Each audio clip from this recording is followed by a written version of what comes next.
Today on the bench I want to tie you up Don's purple dragon booby.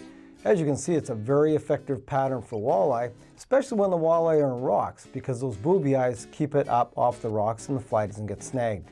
Make sure you have these materials ready before you tie the fly.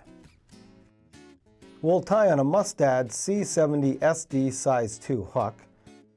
We'll use some 50D yellow nano silk for the thread, some 9mm yellow foam eyes as the eyes, some purple and hot pink rabbit strip for the tail, and some 15mm purple chenille for the body.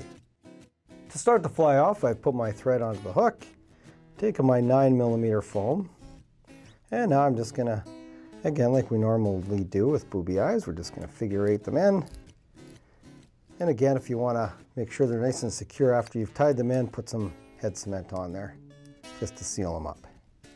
Now that my eyes are tied in, I'm just going to kind of about the same length, then we'll round them a little bit later. So now they're about the same length. I'm going to move to the kind of the midway along the hook.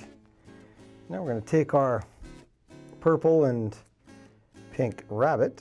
I'm going to start about midway, tie it in. You want to make sure this is tied in good. Wrap it back. Then I'm going to cut the tail just probably about double the hook length and snip it off just to form a nice tail on the fly. Now to form the body on the fly, I'm going to take my purple chenille, and again I'm going to start behind the eyes, move back to the tail, I'm going to wrap my thread forward again. I want to tie this in really good. And now we're going to wrap it in. And when you wrap it in, this material is really bushy. So you want to form a nice thick body on this fly, so keep pulling it back as you wrap it forward, really pulling all this material back. And you want to tie right up into the eyes so those eyes won't move. So there it is, right behind the eyes, and now tie off right behind your eyes. So to finish the fly off, I'm going to bring my thread forward. I always like to finish right at the eyelet. So we'll do a couple of whip finishes here.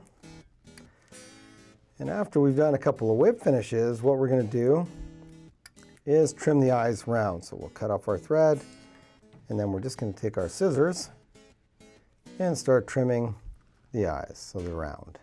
So there it is, Don's purple dragon booby. If you're going to go chasing walleye with a fly rod, make sure you have a few of these flies in your box.